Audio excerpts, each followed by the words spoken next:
Hello, hello, la communauté, j'espère que vous allez bien. Je vous retrouve dans un partage qui n'était pas prévu, improvisé, et puis je pense que c'est à ma demande, enfin c'est mon envie personnelle, mais en même temps c'est un sujet que mes guides valident, enfin je vais dire ça comme ça, c'est plutôt de cette façon que je le ressens. Une thématique qui est validée par mes guides et que c'est un sujet intéressant à c'est un sujet qui n'est pas souvent mentionné et c'est bien plus qu'un sujet. Et à l'heure actuelle, avec toutes les conditions, les événements, ce qui se passe au niveau mondial depuis quelques années, au niveau individuel, dans chaque situation, au niveau collectif, les challenges, les défis, les difficultés que l'on peut vivre. En fait, ce qu'il faut comprendre, c'est que le temps, nous vivons une ascension sur Terre, c'est-à-dire que les défis que nous rencontrons, nous en rencontrons plus. Il y a une accélération au niveau de l'espace-temps, ce qui fait que, et ça c'est vrai que c'est quelque chose que j'ai déjà entendu, et si ça revient en canalisation, c'est que c'est important. Avant, on mettait des années peut-être à travailler sur certaines problématiques, sur certaines blessures, sur certains schémas de fonctionnement, sur certains karmas personnels, familial et même au niveau mondial. Aujourd'hui, tout s'accélère, c'est-à-dire que nous traversons des transformations, des transmutations, une croissance exponentielle au niveau personnel et spirituel, ce qui fait que comment nous percevons les choses dans la matière, c'est que nous vivons beaucoup d'événements, beaucoup de rencontres, beaucoup de situations, beaucoup de défis, beaucoup de challenges, en un laps de temps, enfin je veux dire sur une courte période, et on a l'impression que ça s'enchaîne, que les choses s'accélèrent. Et en fait, on a l'impression qu'on est en train de transmuter du karma en permanence, en permanence, en permanence. En fait, c'est lié à cette ascension planétaire, à ces fréquences vibratoires qui ont augmenté au niveau de la Terre, à ces tempêtes solaires, ce qui fait que bah, c'est comme si l'humanité n'avait pas le choix, enfin sentait qu'elle n'avait pas le choix que pour s'élever au même niveau vibratoire que la Terre. En fait, si on n'est pas à la même fréquence vibratoire, si on a telle souffrance, tel karma, telle blessure qui fait qu'on vibre à un niveau bas, enfin, un niveau bas, enfin, en termes de fréquence vibratoire, hein, en termes de niveau de conscience, il n'y a pas de jugement, c'est purement scientifique, hein. Mais si on vibre au niveau des énergies à un niveau bas, parce que on peut être inconsciemment englué dans certains schémas de fonctionnement, dans certaines souffrances, dans certaines blessures, ce qui fait qu'on est en décalage avec les énergies de la Terre, et ce qui fait que, ben, en fait, les énergies de la Terre, ce que ça va faire, c'est que ça va nous pousser à nous élever, à sortir d'un carcan. Et comment ça va se manifester dans la matière? Ça va se manifester par des événements qui s'accélèrent, par des situations, par des défis, par des challenges, beaucoup, beaucoup d'événements et beaucoup de situations, beaucoup de rencontres, des rencontres de situations sentimentales, professionnelles, et, euh, et c'est ce qu'on essaye de me dire. Mais en fait, ces situations qu'on rencontre et ces événements qui s'accélèrent dans notre vie, ce sont des bénédictions cachées. En fait, c'est pour nous permettre de nous élever à un niveau vibratoire et de passer un cap au niveau spirituel et au niveau vibratoire. Simplement, quand on le vit dans la matière, on ne perçoit pas les choses comme ça. Je vais peut-être vous parler des énergies d'ombre.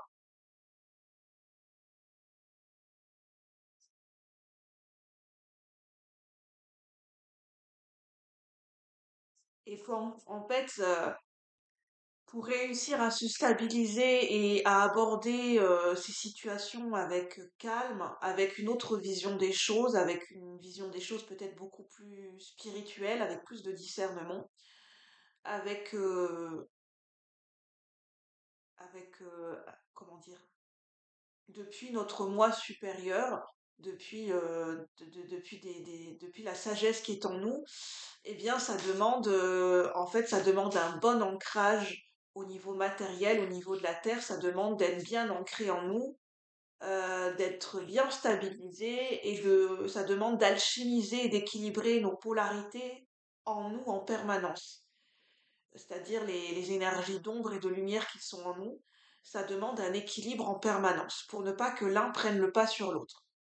Puisque c'est l'énergie du yin et du yang. Il faut un équilibre entre l'ombre et la lumière. L'un ne va pas sans l'autre, en fait. C'est l'équilibre, c'est la justesse, le juste milieu entre les énergies d'ombre et de lumière en nous.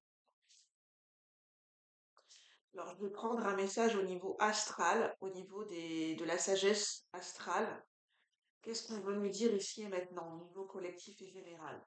Pour ceux qui résonnent avec cette vidéo, qu'est-ce qu'on veut nous dire ici et maintenant? Pour ceux qui résonnent avec ces messages, pour le collectif de la chaîne. Lune noire en Gémeaux. Tiens,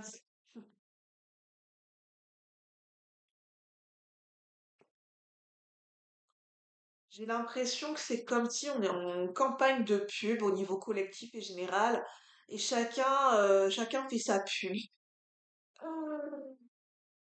Chacun enfin, a besoin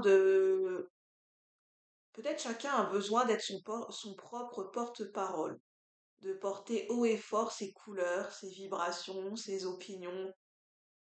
Et on a l'impression, enfin, c'est un petit peu l'énergie, on est chacun en meeting pour valoriser, on est chacun son propre on est chacun son propre porte-parole, à son effigie, à son image. On est en meeting en fait, je ne sais pas ce que ça veut dire, une noire en gémeaux.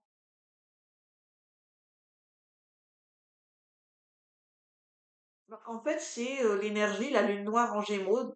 Pour moi, c'est dans le bon sens, c'est dans le sens équilibré, c'est dans le sens juste et sain par rapport à l'image inversée où on voit quelqu'un qui porte des masques. Là, on a quelqu'un qui est plutôt dans son honnêteté, dans sa transparence et on a l'impression de quelqu'un qui défend ses droits, qui défend sa propre vérité, qui défend sa propre cause. Mais en même temps, c'est pas de manière égotique parce que c'est comme si sa propre vérité rentre en résonance avec une vérité du collectif. C'est-à-dire qu'il n'y a pas de séparation entre l'individuel et le collectif. En fait, c'est l'individuel, c'est la vérité intérieure, notre vérité intérieure qui va rentrer en résonance et qui va à la rencontre du collectif de façon fluide et naturelle.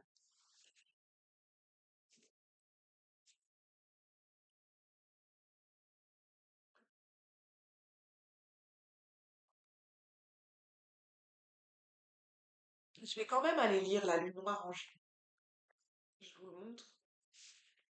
Je me laisse guider, hein. Je voulais parler des énergies d'ombre, euh, mais là, en fait, je suis appelée à canaliser de manière différente et à me laisser guider. Donc, on a la lune noire en Gémeaux.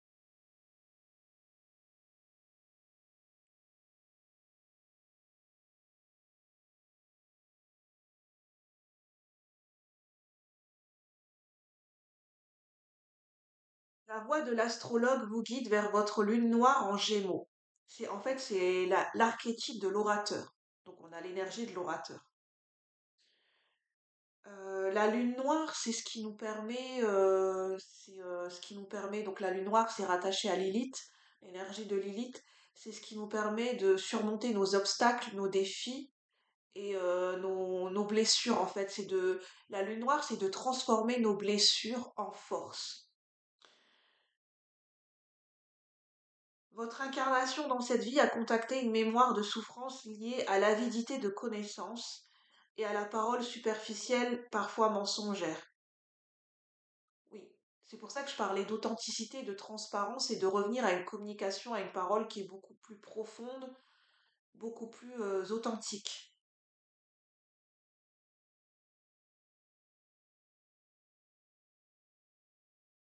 On parle du don de communication et de créer du lien entre les choses et les personnes.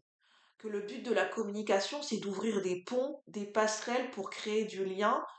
C'est de créer des ponts entre nous et les autres, entre l'individu et le collectif. Et non pas pour séparer ou pour catégoriser, mais c'est pour créer du lien, c'est pour créer des passerelles, c'est pour créer des ponts.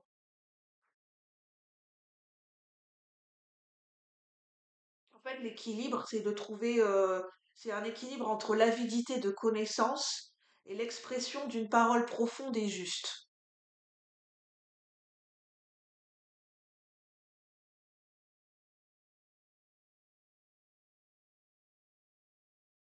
Et en fait, cette parole juste, elle va se dessiner à partir du moment où on va accepter notre personnalité telle que nous sommes. Vous êtes qui vous êtes, peu importe le regard de l'autre.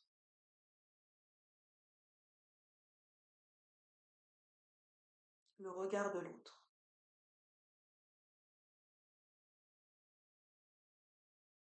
Je vais voir ce que ça nous dit. Pour l'instant, ça me dit pas grand-chose. Peut-être que ça, ces messages vont parler à certaines personnes, mais je vois pas trop le lien avec ce que je voulais vous énoncer, les énergies d'ombre.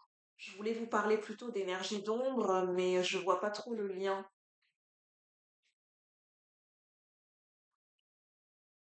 Enfin, si, il y a un lien, mais c'est, enfin voilà, je pense qu'on m'amène sur un axe différent. Qu'est-ce qu'on veut nous dire ici pour cette vidéo? Qu'est-ce que les guides veulent nous dire par rapport à cette lune noire en Gémeaux, par rapport aux défis personnels et collectifs que nous rencontrons?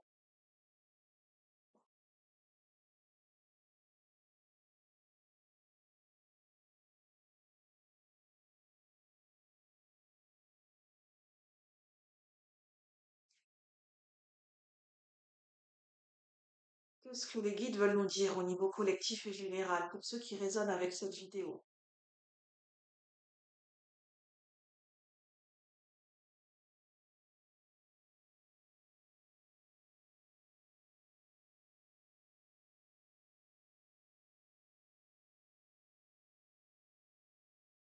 On a l'énergie du coq et on a l'énergie de la reine de bâton qui était inversée, mais en fait, peu importe si elle est inversée ou pas. Ce que je ressens, c'est plutôt, en fait, de ne pas chercher à rayonner, de ne pas chercher de ne pas chercher à rayonner, c'est l'énergie de plaire à tout prix. C'est vraiment d'être dans cette simplicité, dans ce naturel, d'être, en fait, les énergies nous amènent à être simplement nous-mêmes, en fait, de manière naturelle, de manière fluide, comme ça coule de source, en fait, d'être simplement nous-mêmes. Mais c'est simplement, en fait, qu'au niveau collectif et général, en fait, c'est comme si on a perdu la sensation ou la connaissance, enfin, on ne sait plus on ne sait plus ce que c'est que d'être simplement nous-mêmes. C'est comme si on a oublié, on a perdu cette simplicité d'être qui l'on est, sans but, sans résultat, sans chercher un résultat, en fait, parce qu'on est toujours en relation avec le regard de l'autre, avec ce que l'autre nous renvoie, avec ce que l'on a envie de renvoyer, ce que l'on a envie d'émettre, ce que l'on a envie de montrer. Il y a toujours cette question d'image.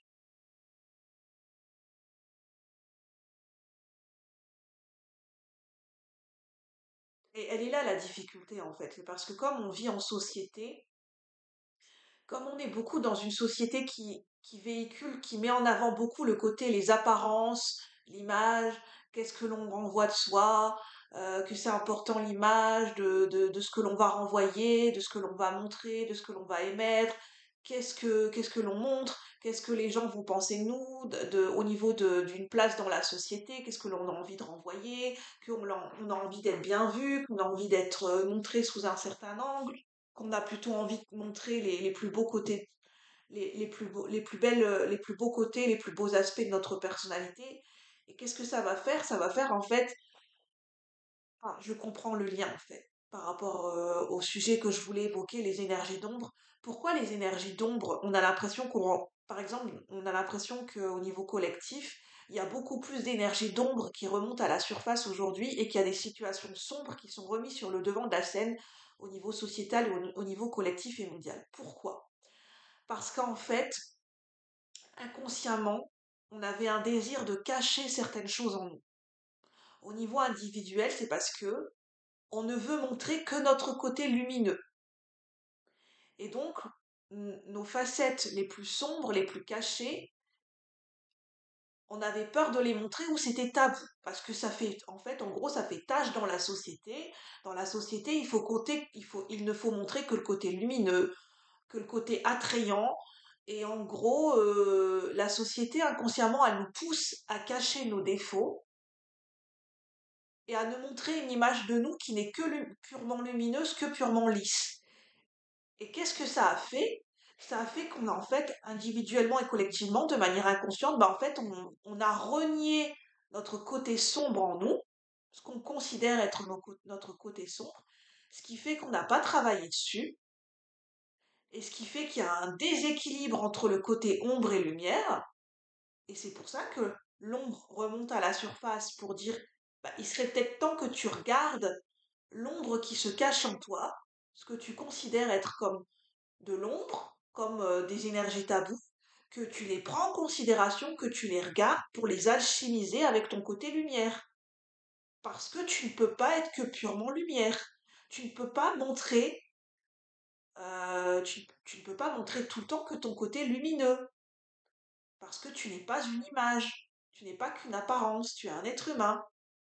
Donc forcément, à un moment donné, être authentique dans notre communication et vis-à-vis des autres, c'est aussi montrer nos qualités comme nos défauts. On ne peut pas montrer que nos qualités.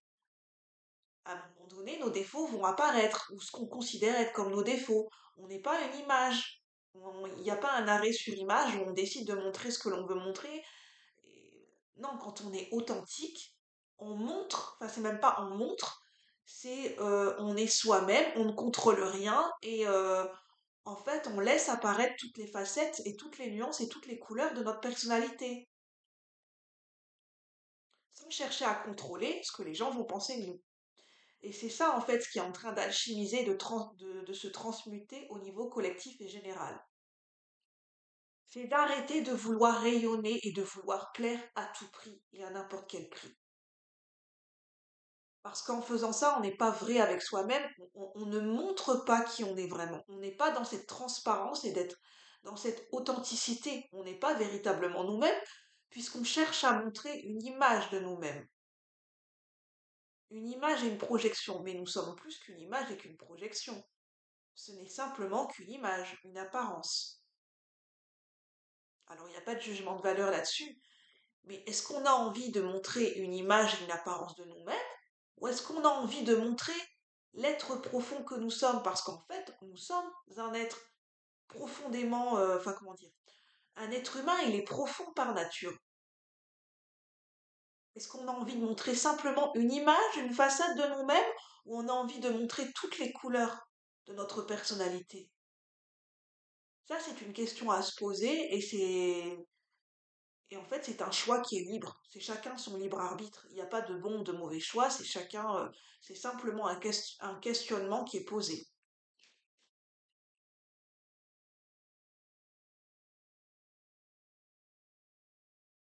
C'est pour ça qu'on peut vivre des événements chaotiques ou du challenge à l'extérieur de nous, des événements bouleversants. En fait, c'est simplement pour nous poser la question. Est-ce que tu as envie de rester dans un carcan? Est-ce que tu as envie de continuer à montrer une certaine facette de toi qui n'est peut-être pas totalement authentique, qui ne te permet pas de te montrer sous ton vrai jour ou de révéler toutes les facettes de ta personnalité? Ou en fait c'est pour casser une image, c'est pour casser un code, c'est pour casser un schéma de fonctionnement, que l'on rencontre peut-être des situations bouleversantes. En fait, c'est pour nous bousculer dans nos certitudes.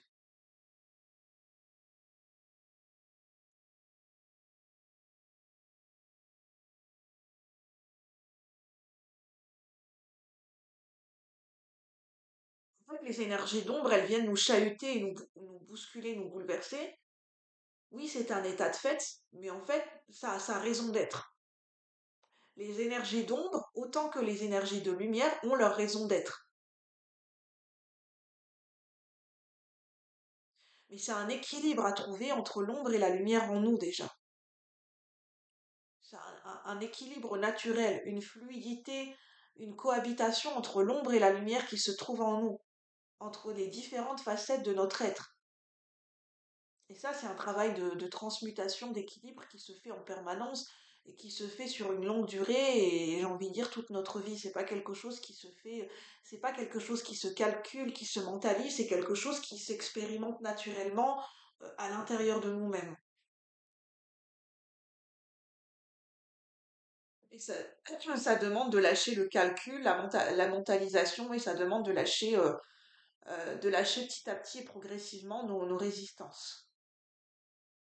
En fait, c'est lâcher nos résistances à ce qui est naturellement en nous, à ce, à ce, à la vie, au mouvement intérieur, à ce qui se passe en nous. Et ce qui se passe, c'est d'arrêter de croire qu'on peut contrôler la vie. C'est pour ça que des fois, on rencontre des situations de défis ou qu'on rencontre des difficultés en permanence, des fois dans notre vie, en ayant l'impression que le mauvais sort s'acharne contre nous. Mais c'est simplement pour nous montrer que c'est illusoire de penser qu'on peut contrôler la vie. On ne peut pas contrôler le mouvement de la vie. La vie est en permanence. On ne peut pas contrôler et anticiper ce qui va nous arriver demain. On ne peut pas contrôler les événements extérieurs. Et plus on va essayer, et plus on va être en lutte avec nous-mêmes et en lutte avec la vie, et au plus on va rencontrer des résistances et on va rencontrer des luttes à l'extérieur de nous-mêmes. Pour nous montrer, en fait, c'est parce que on n'est pas en paix avec nous-mêmes et on n'est pas en paix avec ce qui se passe, comment dire, le contexte de vie au niveau mondial que nous rencontrons aujourd'hui, il a sa raison d'être. Alors oui, bien sûr que c'est un fait. Je veux dire, dans l'histoire de l'humanité, encore aujourd'hui, on rencontre des injustices. Mais d'un point de vue, sur les plans énergétiques, ça a son sens. Et c'est pas quelque chose qu'on peut comprendre avec le mental. C'est des choses qui, en fait, ça nous demande de les vivre et de les expérimenter. Ça ne nous demande pas de les mentaliser et d'un point de vue logique, mais ça nous demande de les vivre dans notre incarnation et de venir les vivre et les éprouver dans notre corps. Être un être humain, c'est expérimenter, c'est vivre et éprouver des émotions dans notre corps, dans notre chair. C'est sortir d'un carcan mental, en fait, en pensant que l'être humain peut tout mentaliser, peut tout comprendre et peut tout contrôler. Non, la vie est un mystère. Simplement, en tant qu'être humain, pendant des siècles et des siècles, on a cru qu'on pouvait tout contrôler, tout maîtriser, qu'on pouvait jusqu'à contrôler les événements, qu'on pouvait contrôler la nature, qu'on pouvait contrôler les intempéries, alors que, en fait, non, on fait partie d'un grand tout. L'être humain n'a pas le contrôle et la maîtrise sur tout. Il est un élément du grand tout. Il n'est pas supérieur. Nous faisons partie d'un grand tout. Nous n'avons pas de supériorité, nous ne pouvons pas dominer. Ce qui n'est pas, enfin, je veux dire, l'être humain, il a sa place et sa raison d'être, il n'est ni inférieur, il n'est ni supérieur. Il fait partie du grand tout. Et en fait, ces énergies, ces challenges que nous traversons au niveau mondial, c'est pour revenir dans cette humilité. Et bien sûr que ça fait mal. Parce que pendant des siècles et des siècles, nous avons cru, l'être humain a cru qu'il pouvait tout maîtriser et tout contrôler. Mais ces événements extérieurs, depuis des années, sont là pour lui montrer non, tu ne peux pas tout contrôler. Tu en voulant continuer sur ce chemin de contrôle, tu es en train de lutter avec toi-même, avec la vie, et en fait, tu es en train de te faire du mal. Mais ça, c'est inconscient, bien sûr. Et on est tous, enfin, je veux dire, on est tous un être humain, donc finalement, le contrôle est une variante de l'être humain. Enfin voilà, je voulais faire cette vidéo, je trouve qu'elle est très intéressante, je trouve elle peut tous nous enrichir, donc prenez uniquement ce qui résonne. Je n'ai pas de vérité absolue, vous ferez votre propre interprétation par rapport à ce que vous ressentez en ce moment. Sur ce, je vous souhaite une bonne journée. Si vous avez aimé, n'hésitez pas à liker, à commenter, à partager. Moi, je suis Julie. Je suis canal, médium, et ma manière de canaliser est aussi une manière de se questionner, et c'est une manière, enfin, c'est du coaching pour moi. Je l'associe à du coaching. Donc sur ce, je vous souhaite une bonne journée. Je vous dis à bientôt la communauté. Bye bye. Merci.